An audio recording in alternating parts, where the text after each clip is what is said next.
Hi and hello, I am Zarina anak perempuan bakar. Today I will talking about how organization can learn from failure and more importantly how they can use to adapt and evolve. In a rapid changing world, failure is no longer a setback, it is a source of learning and innovation.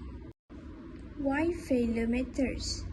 In the past, failure was something to be avoided, but in today's dynamic environment, companies like Netflix, SpaceX, and even Toyota have shown that failure can be a key driver of process. When handled well, failure teaches what works and what doesn't. For example, real world SpaceX. Take SpaceX, their yearly rocket fails repeatedly, but instead of hiding those failures, they analyze them in detail and improve. Now, SpaceX is a leader in space technology, launching reusable rockets and even supplying the International Space Station.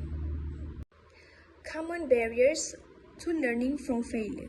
Unfortunately, not all organizations learn from failure.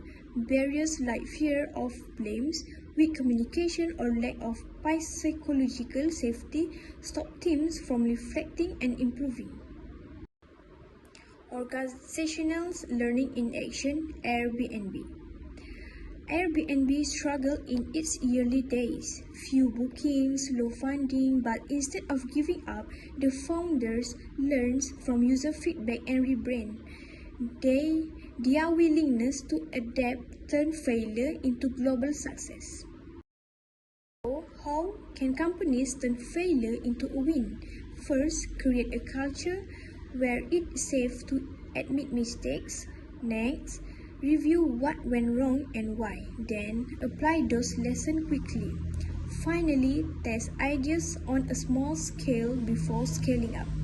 Latest trends, AI and learning from failure. AI is now helping companies learn from failure faster. For example, Amazon uses AI to track customer behavior and identify where user experience fails, then quickly adjust. AI also helps detect product flaws or workflow breakdown before they escalate. In conclusion, failure isn't the end. It's a beginning. Organizations that embrace failure, analyze it, and adapt are the ones that evolve, grow, and lead. The question is, will your organization see failure as a threat or an opportunity? That's all from me. Thank you.